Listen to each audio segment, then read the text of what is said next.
Eh bien, bonjour mes amis. Voilà, nous sommes passés, comme on le dit, d'une année assez terrible qui était l'année 2020 pour entrer dans cette année 2021. Et voilà, c'est la coutume à la Saint-Sylvestre de se souhaiter plein de bonnes choses, puisque ce qui paraît que c'est l'an nouveau. Mais je voudrais d'abord rectifier une chose, c'est que, en vérité, nous ne suivons pas le calendrier de Dieu, mais le calendrier grégorien. En réalité, le calendrier de Dieu voulait que le nouvel an se fixe à la Pâque, puisque en réalité Dieu avait fait sortir son peuple d'esclavage de l'Égypte et il lui a dit le lendemain, quand ils sont sortis, il leur a dit de tenir ce jour pour le premier jour de l'année. Et donc, en réalité, les religieux occidentaux ont fait disparaître cette fête pour mettre une autre fête qui est la Saint-Sylvestre, mais qui ne correspond pas du tout au calendrier de Dieu. Et beaucoup de choses comme ça ont disparu. Toutes les fêtes de l'Éternel ont été retirées par les religieux. Et je crois que cela ne fait absolument pas plaisir au Seigneur. Mais ceci dit maintenant, moi je sais que je vous souhaite véritablement des bonnes choses. Et je crois que Dieu a un agenda et un calendrier. Et il faut le savoir, si nous voulons véritablement vivre cet agenda, parce que c'est un agenda très chargé de la part de Dieu, mais aussi avec un calendrier qui est préparé judicieusement par Dieu, parce que c'est Dieu qui est maître des temps, et c'est en son temps que Dieu fait toutes choses parfaites. C'est ce qu'il dit d'ailleurs dans l'Ecclésiaste au chapitre 3, verset 11.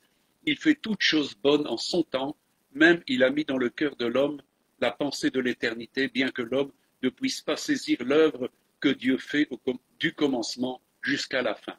Qui peut entrevoir toute l'œuvre de Dieu et en comprendre tous les aspects? C'est pour cela que, en réalité, Dieu met quand même une aspiration dans le cœur de l'homme, et c'est à nous à vouloir, en fin de compte, comprendre ces temps.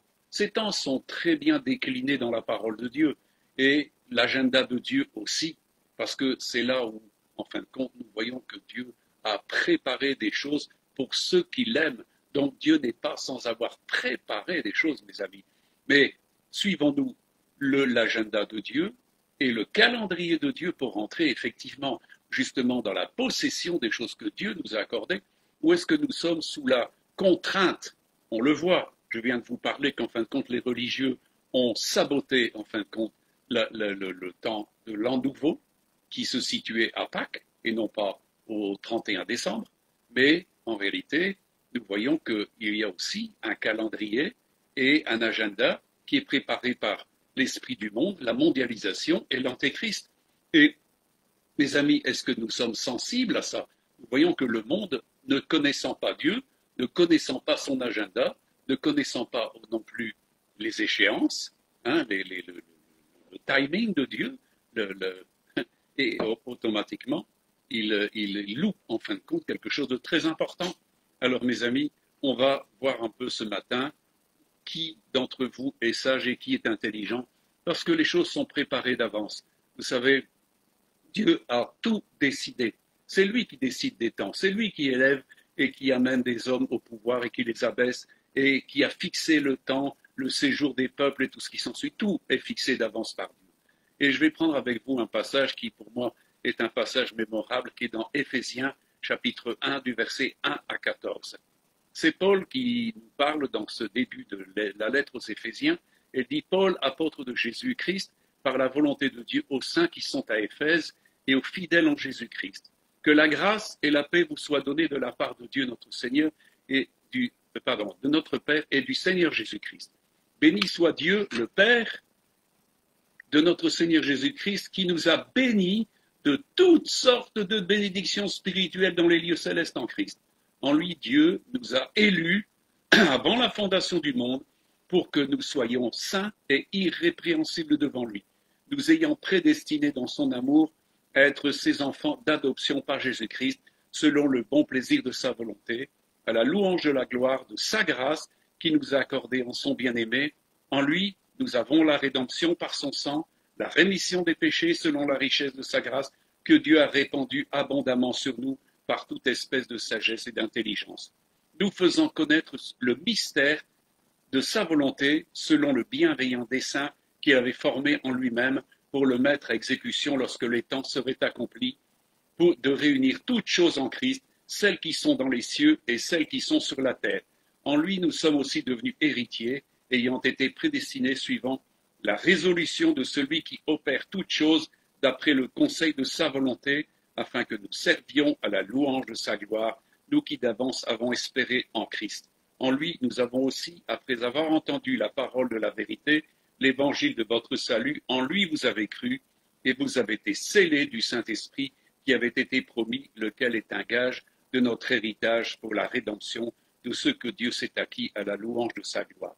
Mes amis, je crois que ce texte comprend énormément de choses qu'il faudrait pouvoir véritablement ventiller pour en voir tous les aspects avec puissance. On va essayer d'en saisir quelques aspects. Il nous est dit que Dieu va réunir, vous voyez, je reprends le verset 9, nous faisant connaître le mystère de sa volonté selon le bienveillant dessein qu'il avait formé en lui-même, pour le mettre à exécution lorsque les temps seraient accomplis, de réunir toutes choses en Christ, celles qui sont dans les cieux, celles qui sont sur la terre, et en lui nous avons, je vais aller un peu plus loin, il nous est dit que, oui, je continue quand même, en lui nous sommes aussi devenus héritiers, ayant été prédestinés, suivant la résolution de celui qui opère toutes choses, d'après le conseil de sa volonté. Mes amis, nous le voyons ici, Dieu établit les choses selon le conseil de sa volonté et personne n'a été son informateur, personne n'a été son conseiller. Il a fait tout selon son cœur, parce qu'il est Dieu, il est Père, il est Créateur et c'est lui qui ordonne les choses et c'est lui qui décide les choses, c'est lui qui fixe les agendas et aussi le temps d'exécution de cet agenda. C'est pour ça qu'il nous est dit ici, il dit plus exactement, il nous fait connaître le mystère de sa volonté, selon le bienveillant dessein qu'il avait formé en lui-même pour le mettre à exécution lorsque les temps seraient accomplis. Voyez-vous, aucune chose ne peut se faire avant le temps. Dieu fait les choses en son temps et les hommes doivent apprendre à comprendre les temps de Dieu. Nous voyons que Jérusalem n'avait pas compris le temps qui lui avait été accordé et nous-mêmes, nous sommes là aussi pour comprendre le temps qui nous est accordé et le mettre à profit. Et nous voyons que Dieu établit ces choses-là selon son conseil, le conseil de sa volonté. Et c'est très important, justement, de chercher celui qui est l'admirable conseiller, qui est Jésus, parce que toutes choses ont été créées en lui, par lui et pour lui. Il est l'alpha, l'oméga, et automatiquement, c'est notre référence majeure, mes amis. Tout commence par lui et tout se termine par lui. Comme je l'ai dit la fois passée, il est le juge et l'arbitre de toutes choses. Amen. Mais nous voyons quelque chose de très intéressant ici, c'est que Dieu veut réunir les cieux et la terre. Mes amis, où est le programme des hommes là? Où est le programme de la mondialisation? Où est le programme de l'antéchrist? Il n'existe pas. Mes amis, au bout, la finalité, c'est celle-là. Comprenez que l'agenda de Dieu et le timing de Dieu s'accomplissent devant nos yeux.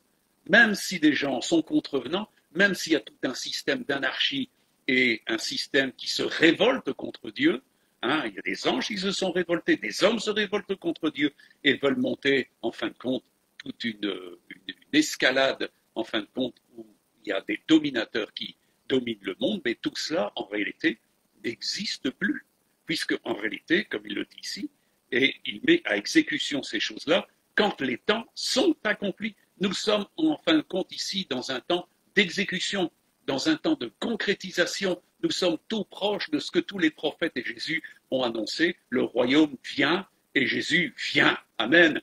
Et tout le reste est balayé. Est balayé, mes amis. Alors comprenez l'importance de ce temps.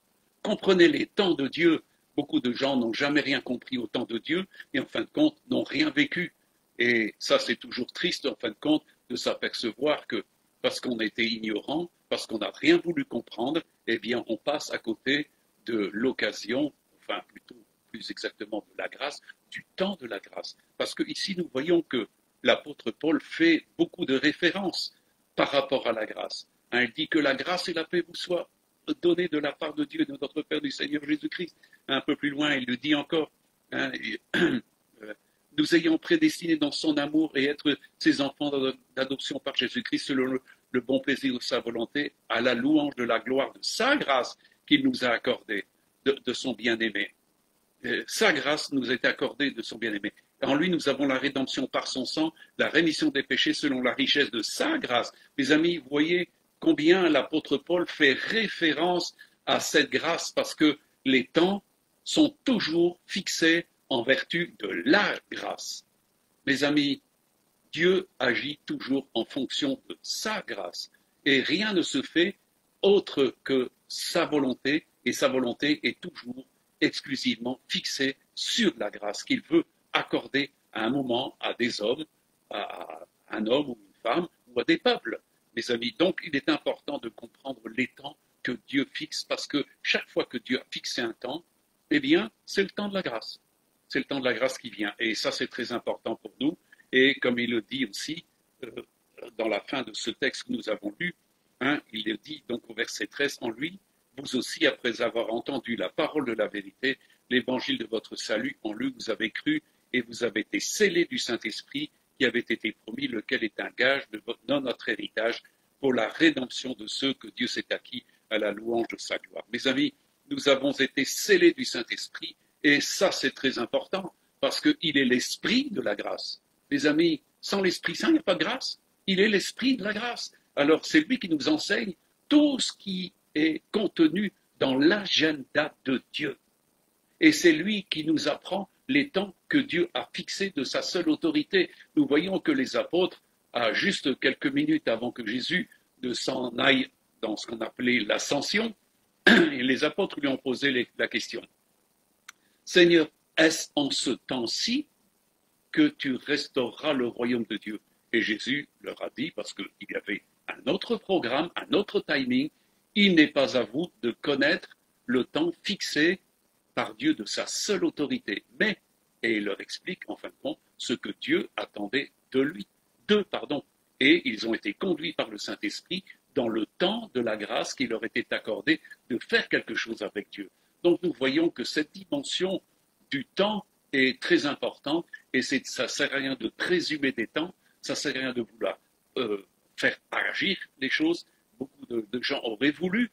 Regardez, quand Jésus est monté à Jérusalem, ce qu'on appelait la fête des rameaux, eh bien, les gens pensaient que le royaume de Dieu allait apparaître, alors que Jésus s'en allait pour être crucifié. Il y avait une méprise totale, une incompréhension du plan de Dieu et du temps de Dieu. Et c'est important pour nous de comprendre les temps que Dieu a fixés, parce que automatiquement, il y a un temps de grâce qui est accordé. Quand le temps vient pour nous, c'est toujours le temps de la grâce. Amen.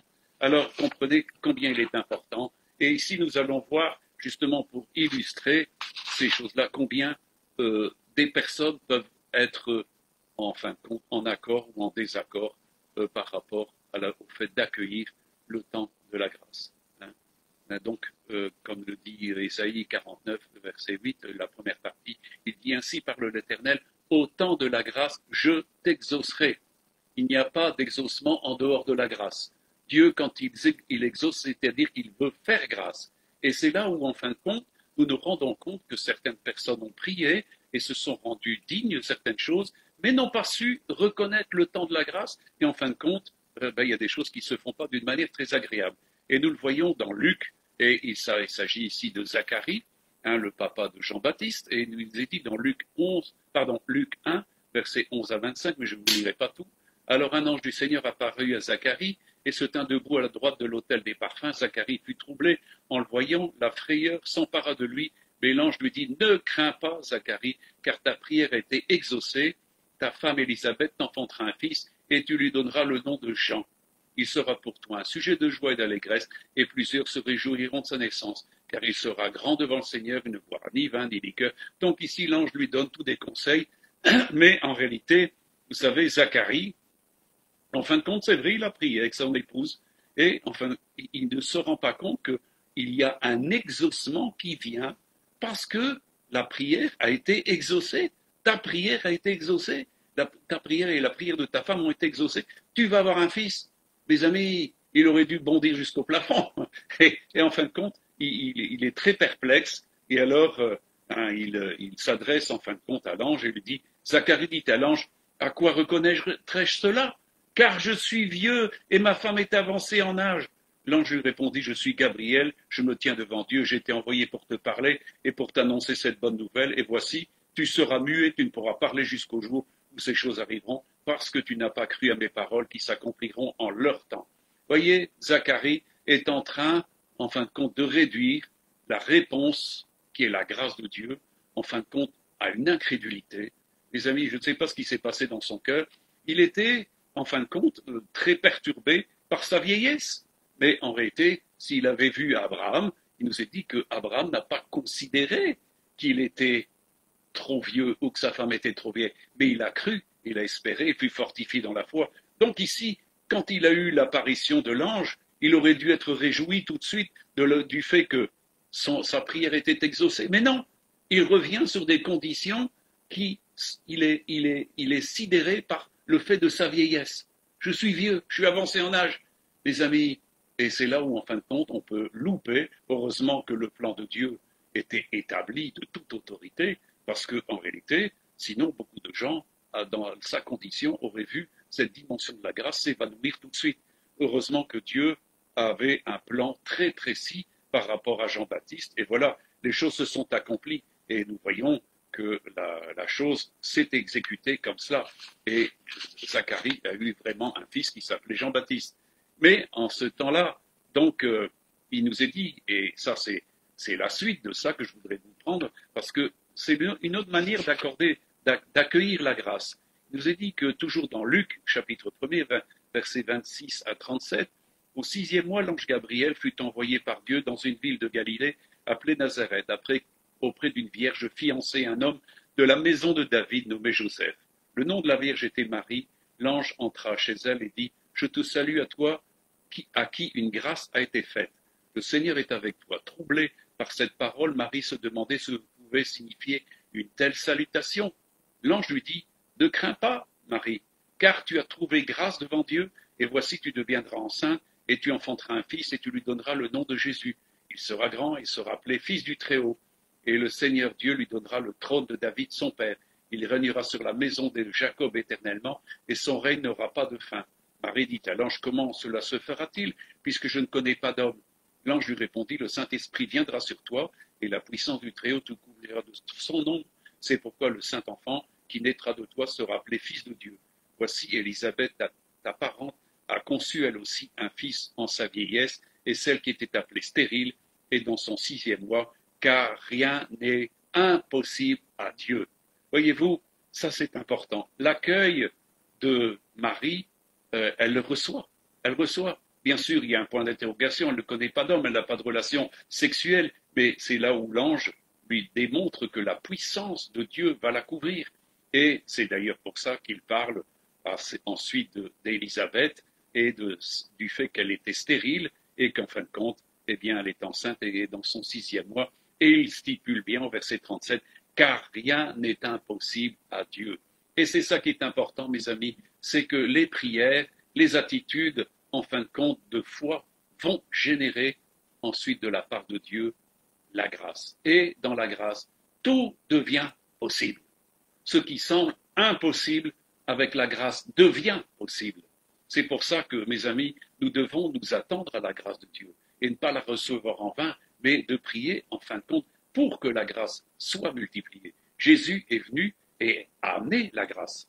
Nous avons reçu de lui grâce pour grâce, plénitude sur plénitude. Il est l'envoyé de Dieu qui nous amène la grâce. Il nous est dit que Moïse a apporté la loi, mais Jésus est venu apporter la vérité et la grâce. Alors, mes amis, on comprend que automatiquement, il y a une libération puissante d'exaucement et de choses qui étaient impossibles deviennent réalisables parce que dans la grâce, tout devient possible. Paul a fait l'expérience bien souvent justement de sa faiblesse et de son incapacité, mais à ce moment-là, justement, il dépendait de la grâce. C'est ce que Jésus lui a dit, ma grâce te suffit. Pourquoi?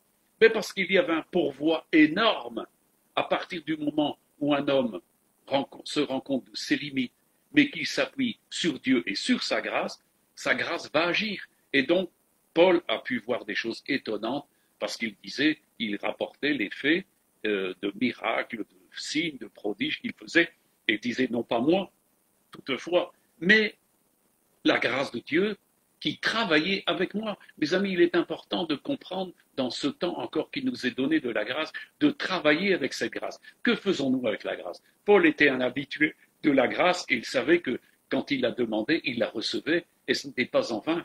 Elle allait travailler avec lui. Il a accompli beaucoup de choses, mais en lui-même, il dit, moi je ne peux rien par moi-même. Mais la grâce de Dieu qui était avec moi agissait et, en fin de compte, a fait de lui l'apôtre qu'il était. Et ça, c'est important, mes amis, pour nous, parce que à partir du moment où la grâce nous est donnée, et nous le voyons dans l'histoire du peuple de Dieu, à partir du moment où Dieu faisait grâce, des grands miracles pouvaient se faire.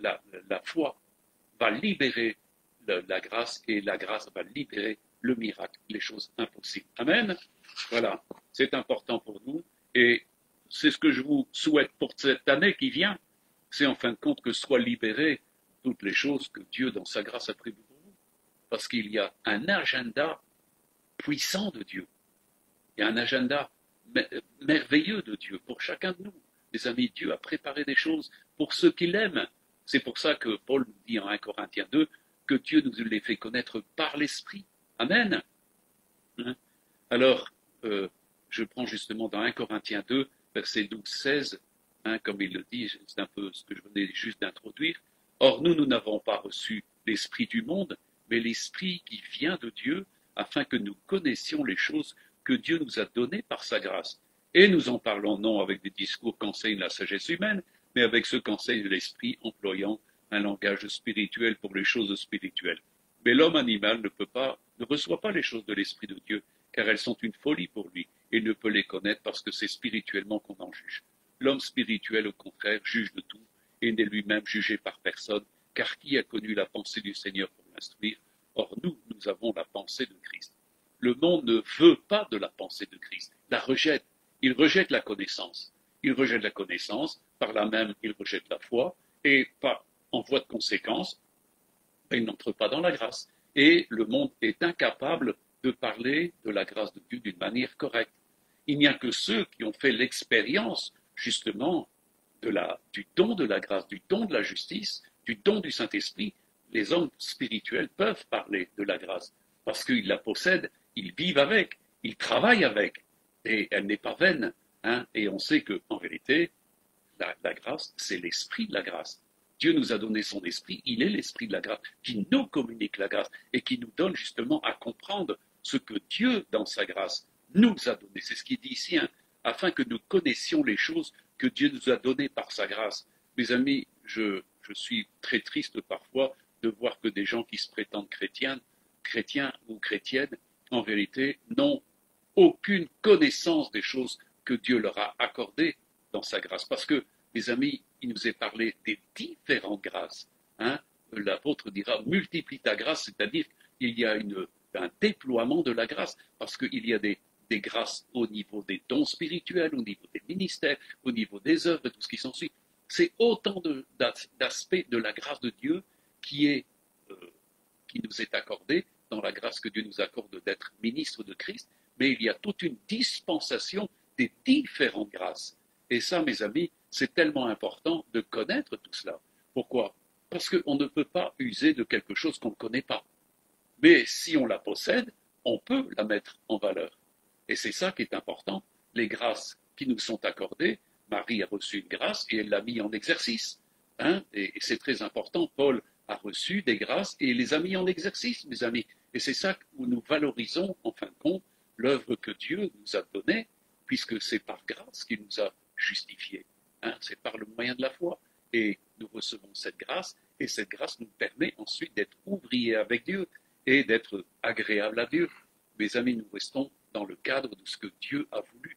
Nous sommes dans le plein exercice de sa volonté. Quand nous sommes dans la grâce, nous sommes dans le plein exercice de ce que Dieu a décrété pour nous. Alors comprenez l'importance de comprendre ici, de recevoir la révélation, comme il le dit Paul. On n'a pas reçu l'esprit du monde, mais l'esprit qui vient de Dieu, afin que nous connaissions les choses que Dieu nous a données par sa grâce.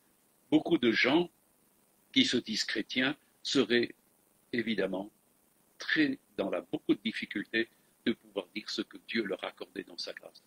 Ils ne la connaissent pas. Ils ne la connaissent pas. Mais un véritable homme et femme spirituel qui connaît son Dieu, eh bien, connaît ce que Dieu lui a donné comme héritage. Mes amis, Dieu nous appelle à jouir de cet héritage et de le mettre en valeur. Quand il donne des dons, quand il donne des choses dans la parole de Dieu, c'est autant d'aspects de sa grâce qu'il nous accorde pour mettre en valeur, en fin de compte, nos vies dans l'œuvre de Dieu. Hein, nous sommes son ouvrage, nous avons été créés pour des bonnes œuvres que Dieu a préparées d'avant, et tout ça s'accorde à la grâce. Et c'est l'Esprit Saint qui peut nous donner l'enseignement. Moi, je me rappelle qu'en 1975, quand j'ai lu ces paroles dans Éphésiens 4, justement, eh bien, je me disais, mais Seigneur, moi, je veux connaître les choses que tu as préparées pour moi. Parce qu'il s'agit des choses de la grâce. Comprenez? Et beaucoup de gens se fichent éperdument de cela, mais comment vont-ils pouvoir se placer ensuite devant Dieu quand ils ont, en fin de compte, méprisé la grâce? Ils ont éteint aussi l'esprit de la grâce. Les amis, on comprend combien c'est quelque chose qui nous est vraiment important.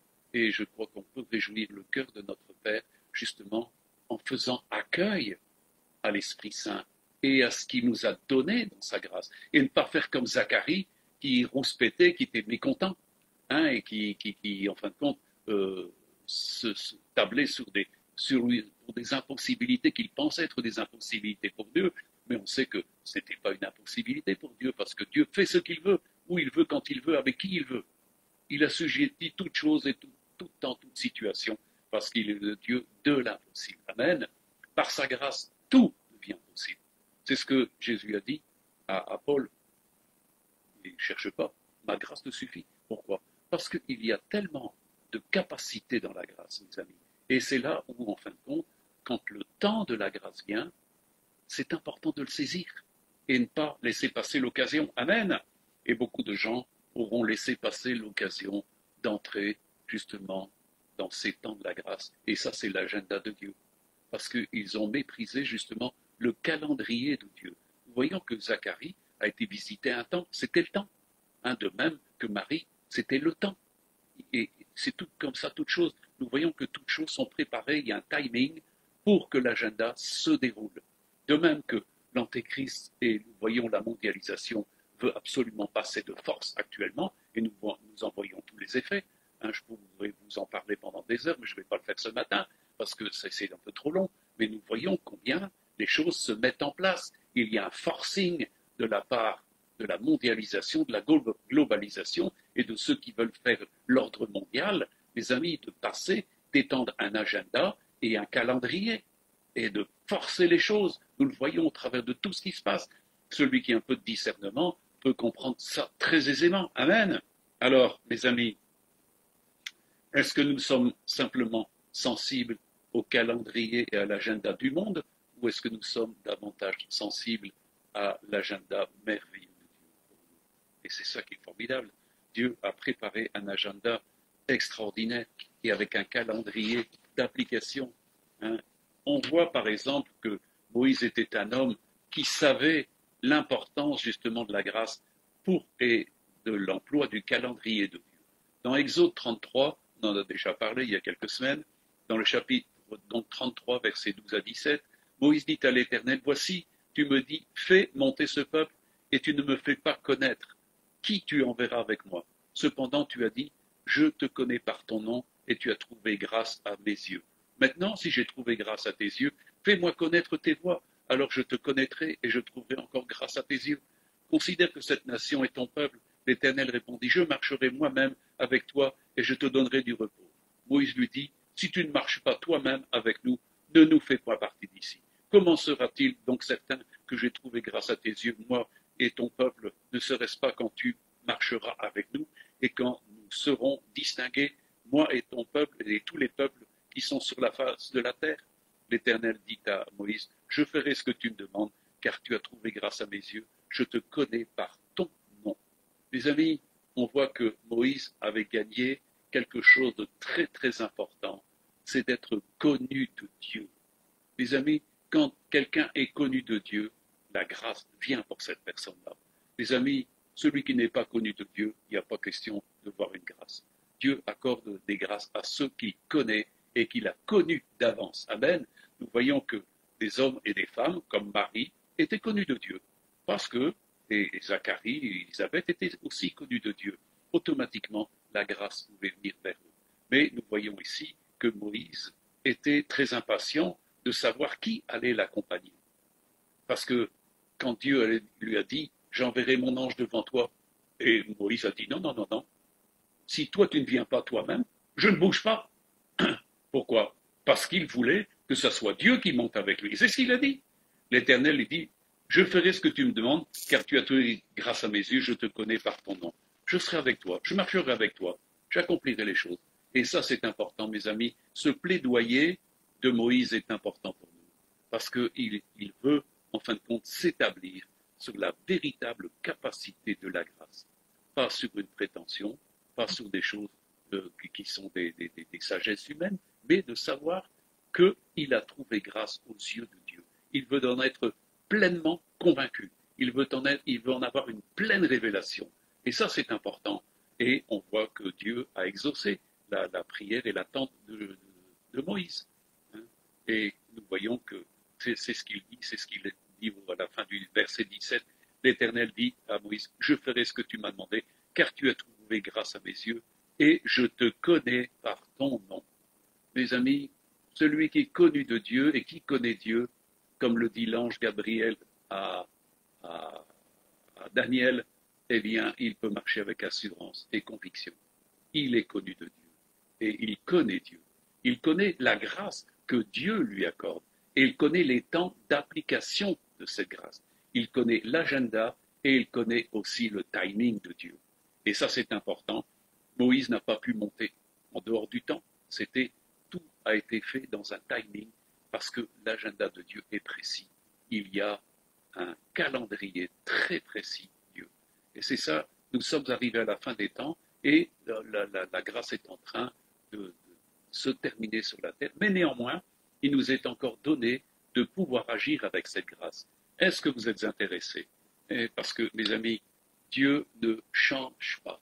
C'est ce qu'il dit dans Jérémie au chapitre 29, versets 11 à 13, car, dit-il, parce que le peuple était en déportation là-bas, à Babylone, et Jérémie avait envoyé un chose parce que Dieu voulait consoler, en fin de compte, ceux qui étaient dans la déportation. Parce que nous savons que ceux qui étaient dans la déportation ont été très agréables au Seigneur parce qu'ils se sont repentis, ils ont cherché Dieu dans leur déportation. Et c'est pour ça que Dieu parlait par Jérémie dans ce chapitre 29, car, dit-il, je connais les projets que j'ai formés sur vous, dit l'Éternel, projets de paix et non de malheur, afin de vous donner un avenir et de l'espérance.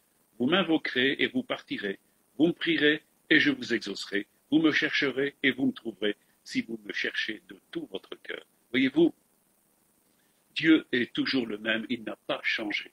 Dieu est toujours un Dieu qui a des projets pour ses enfants, des projets de bonheur et des projets de paix et non de malheur. Mes amis, ce que le monde est en train de préparer pour les gens de ce monde, le projet de la mondialisation est un projet, si vous voulez regarder et si vous voulez vous renseigner un petit peu, je ne vais pas en parler ici, mais c'est quelque chose d'affreux, parce que c'est un esclavage de l'homme avec la perte de toute liberté, un assujettissement progressif avec une domination qui va devenir absolument insupportable. Mes amis, ça ne correspond pas du tout au projet que Dieu a, comme il le dit, je connais les projets que j'ai formés pour vous, projets de paix et non de bonheur et non de malheur. Mes amis, c'est important pour justement avoir un avenir et de l'espérance. Mes amis, les projets que le monde est en train de forger pour nous au travers de la mondialisation, ça n'a rien du tout à voir avec de la paix et du bonheur et une espérance. Toute l'espérance, et nous le voyons tout partout, mes amis, combien de gens sont dans le désespoir. Ils ne savent plus à quoi se raccrocher. Ils ne savent plus quoi espérer. Le monde est dans l'inquiétude de ce qui va arriver. Est-ce que vous comprenez ça? Mais mes amis, je crois, et comme nous l'avons vu, les projets de Dieu subsistent. Les projets de Dieu, comme il a dit, c'est de réunir les cieux et la terre par son Fils. C'est le royaume de Dieu qui vient avec une énorme puissance, une merveilleuse restauration, le renouvellement de toutes choses, un monde d'intégrité, de droiture, de paix, d'amour, mes amis. Ce n'est pas du tout ce que la mondialisation nous propose. Soyez en sérieux.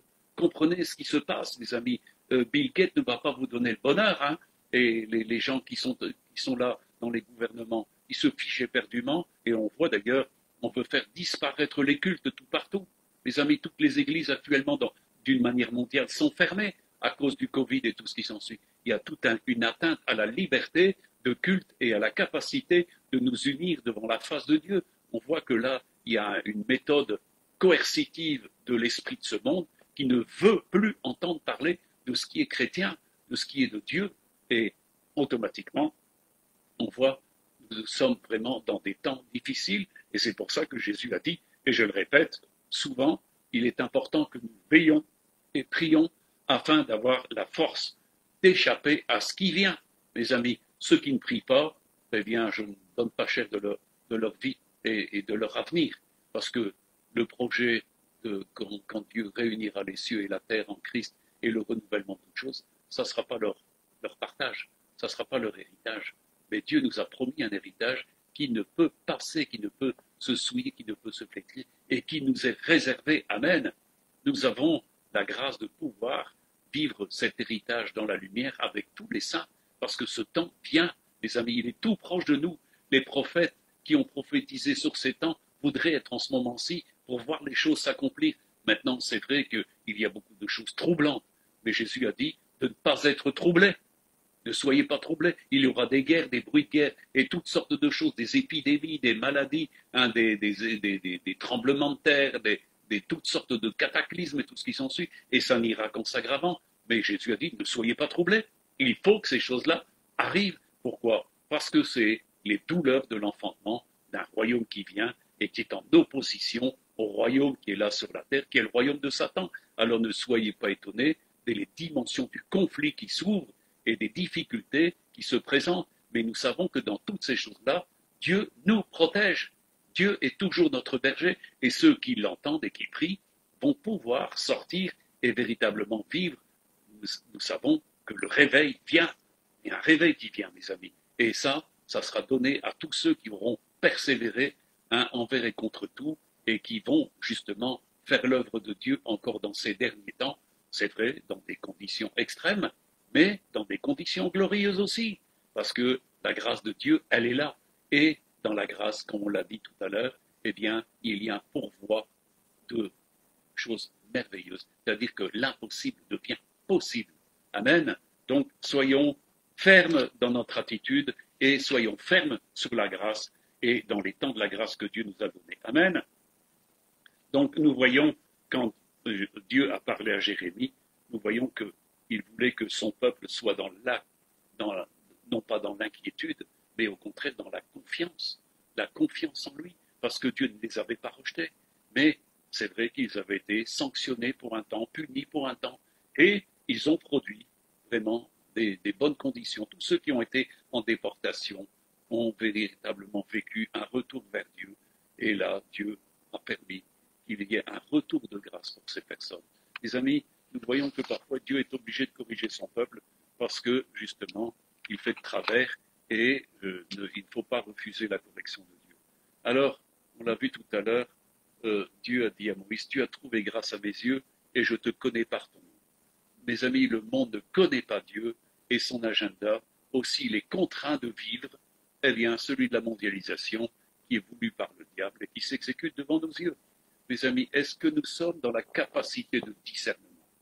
Le discernement, c'est fait pour les hommes et les femmes matures, pour ceux qui connaissent les projets de Dieu, qui connaissent la parole de justice, automatiquement, ils ont du discernement. Et ils savent dans quel temps. C'est ce que Dieu disait par Jésus dans Luc au chapitre 12, versets 56-57. Il dit, hypocrite, vous savez discerner l'aspect de la terre et du ciel, comment ne discernez-vous pas ce temps-ci? Et pourquoi ne discernez-vous pas de vous-même ce qui est juste? Mes amis, Dieu s'attend à ce que nous pratiquions ce qui est juste. Et pour cela, il faut du discernement. Mes amis, est-ce que vous comprenez dans quel temps nous sommes? Mes amis, nous voyons les choses aller de plus en plus vite et s'aggraver.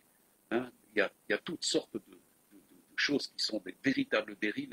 Il y a plein de choses qui sont là et qui sont en réalité des véritables atteintes à la pensée de Dieu, à la volonté de Dieu, à la justice de Dieu, à la sainteté de Dieu.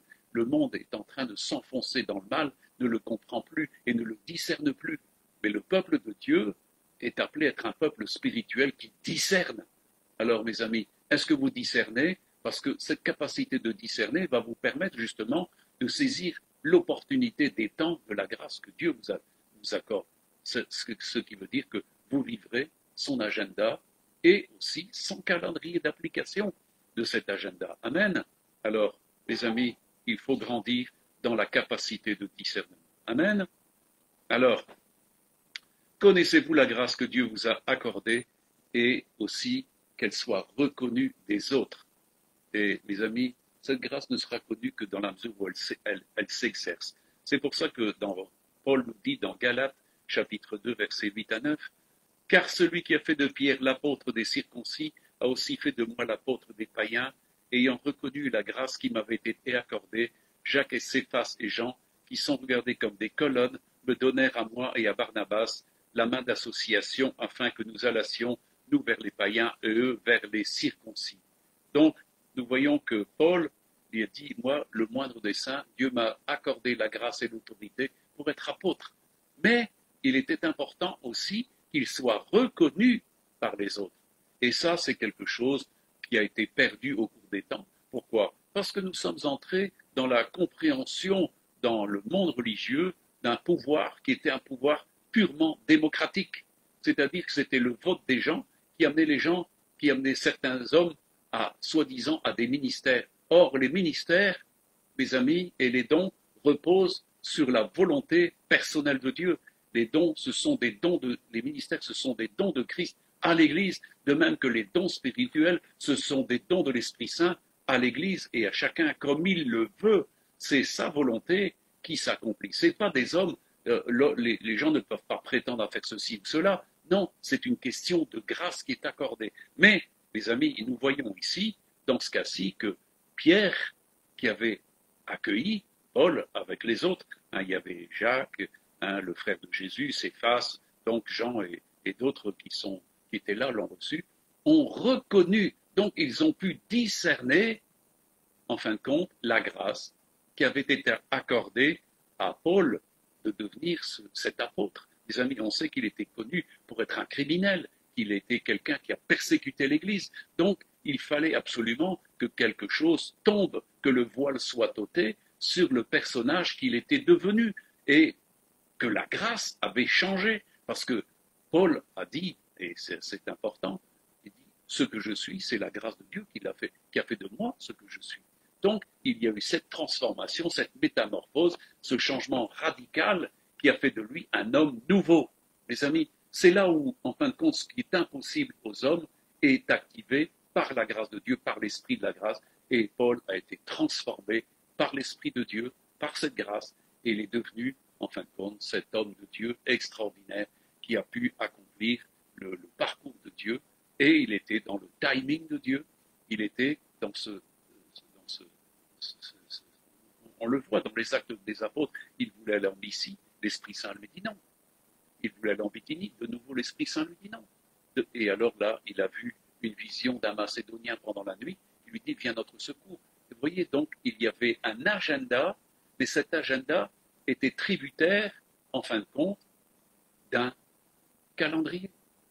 Et donc, il y avait là des dates qui étaient là, et en fin de compte, Paul a dû se soumettre aux dates pour pouvoir avoir part au calendrier, c'est-à-dire à l'agenda, plus exactement.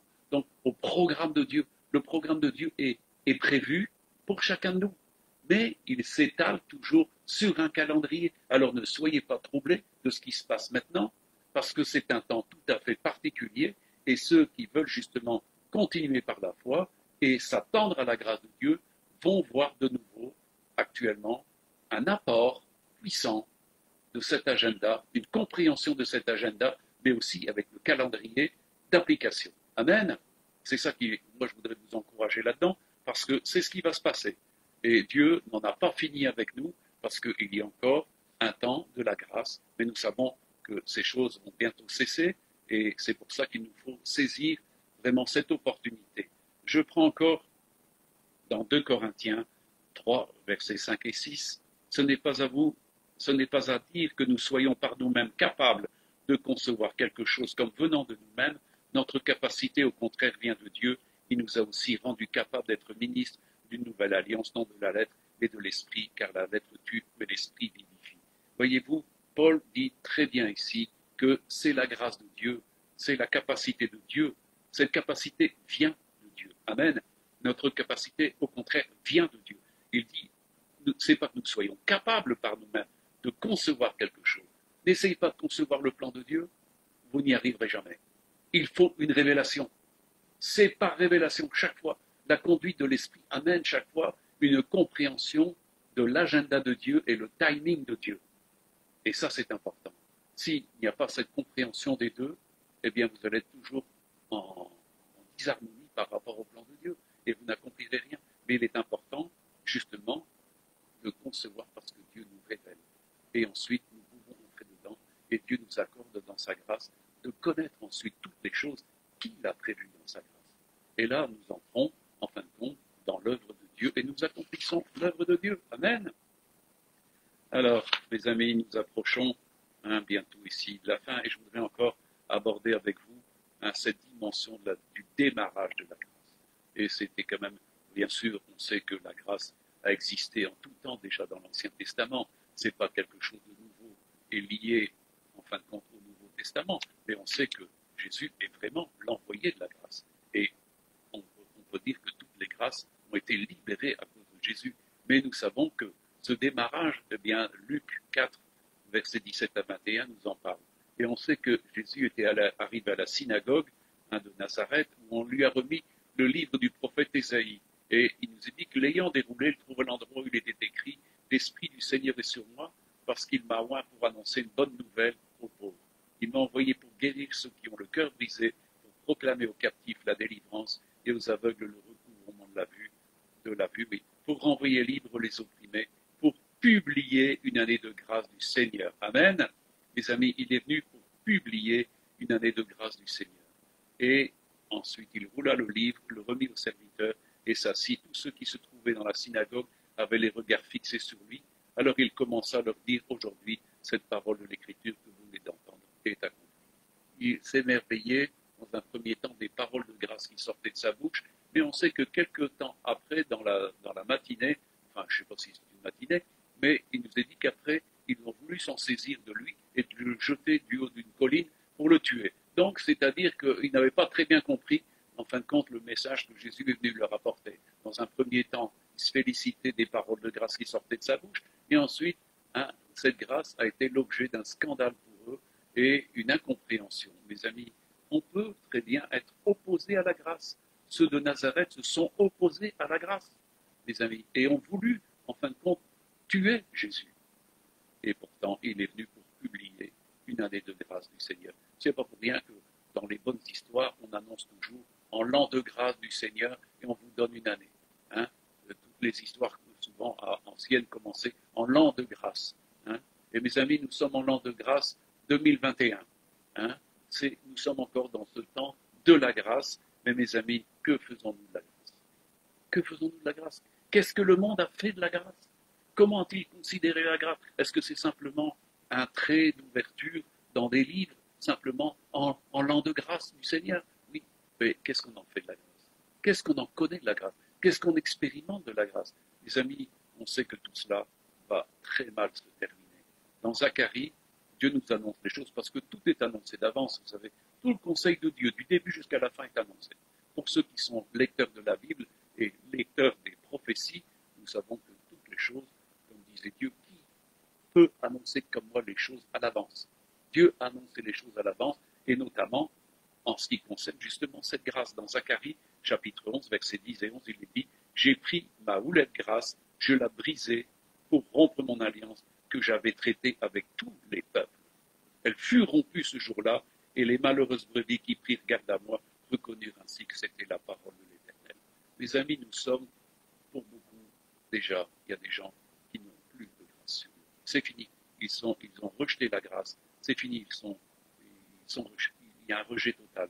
Mais, mes amis, pour d'autres, mes amis, il y a encore une capacité de grâce. Mais nous savons que le temps de la grâce est en train de se terminer.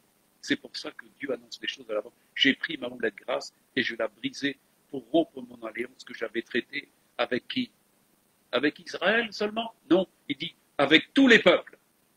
Comprenez que l'étendue de la grâce allait s'étendre à toutes les nations. Quand Jésus a annoncé ça dans la synagogue de Nazareth, quand il dit pour publier une année de grâce de la part du Seigneur, ce n'était pas seulement pour Israël, c'était pour toutes les nations, mes amis, pour tous les peuples. Mais qu'est-ce qu'ont fait les peuples, justement, de la grâce et des timings, c'est-à-dire de l'agenda de la grâce et justement de son calendrier d'application, de ses échéances. Les amis, Dieu a un échéancier. Est-ce que nous sommes dans le temps des échéances de Dieu? Parce qu'il y a un moment donné, les choses passent. Et après l'échéance, il n'y a plus rien. C'est fini. Il y a donc un calendrier absolument à respecter pour chacun d'entre nous. Alors, j'en viendrai simplement à une conclusion et du conseil de Pierre que Dieu nous donne en Pierre, 1 Pierre, chapitre 4, versets 7 à 10. La fin de toute chose est proche. Soyez donc sages et sobres pour vaquer à la prière. Et ça, je recommande encore toujours de prier abondamment. Nous avons eu encore hier, samedi après-midi, la prière de tous les mois avec pour les saints, donc d'intercession. Et c'est vrai que nous avons passé d'excellents moments dans la prière avec des approbations de l'Esprit. Et vraiment, c'est quelque chose qui nous vivifie. Et c'est pour ça que l'ennemi voudrait nous priver justement de ces temps de communion. Et il faut absolument les maintenir. C'est pour ça que Pierre dit de travailler à la vaquer, ça veut dire de travailler à la prière. Et donc, véritablement être des hommes et des femmes qui se tiennent devant la face de Dieu pour prier. Et il dit en plus, avant tout, ayez les uns pour les autres une ardente charité, car la charité couvre une multitude de péchés. Exercez l'hospitalité les uns envers les autres, sans murmure. Et il dit, et ça c'est le conseil, il dit, comme de bons dispensateurs des diverses grâces de Dieu, que chacun de vous mette au service des autres le don qu'il a reçu. Les dons que nous avons reçus, ce sont des dons de la grâce. Et donc, si nous sommes des dispensateurs des différents mystères de Christ, et si nous sommes des bons ambassadeurs de Christ, nous mettons à la disposition, c'est ce qu'il dit ici, comme de bons dispensateurs des diverses grâces de Dieu, que chacun de vous mette au service des autres le don qu'il a reçu. Donc, il faut faire profiter des autres des dons de la grâce. C'est pas, et c'est là où, justement, comme on l'a vu tout à l'heure, c'est que Paul a été reconnu comme apôtre. Pourquoi? Parce que les dons qu'il a reçus, il les a mis en exercice. Donc, il a eu une notoriété auprès des apôtres, parce qu'on a reconnu que celui qui avait persécuté, maintenant, annonçait Christ, et qu'il y avait beaucoup de miracles. Et les apôtres ont pu reconnaître la grâce. Pourquoi? Parce qu'effectivement, la grâce travaillait avec lui. Mes amis, si la grâce ne travaille plus pas avec nous, comment peut-on reconnaître que la grâce est avec nous? C'est lui qui met à la disposition, parce qu'il est un dispensateur des différentes grâces de Dieu, eh bien, on reconnaîtra justement cette dimension de la grâce que nous avons reçue. Amen. C'est très important. Comprenez cela. C'est de la sagesse. Parce que sinon, on parle de la grâce comme d'un effet un peu subjectif, comme quelque chose qui est un peu irréel. Et beaucoup de gens parlent de la grâce comme étant quelque chose d'assez inconsistant. Mais quand on voit la grâce de Dieu qui accompagne les hommes, parce que l'esprit de la grâce agit avec eux, on peut dire oui, cet homme a reçu la grâce de Dieu et il a des dons de la grâce. Amen. Et donc, moi, je crois que, et voilà, il y a 2021 qui s'ouvre devant nous et ça va être un exercice de tout ça.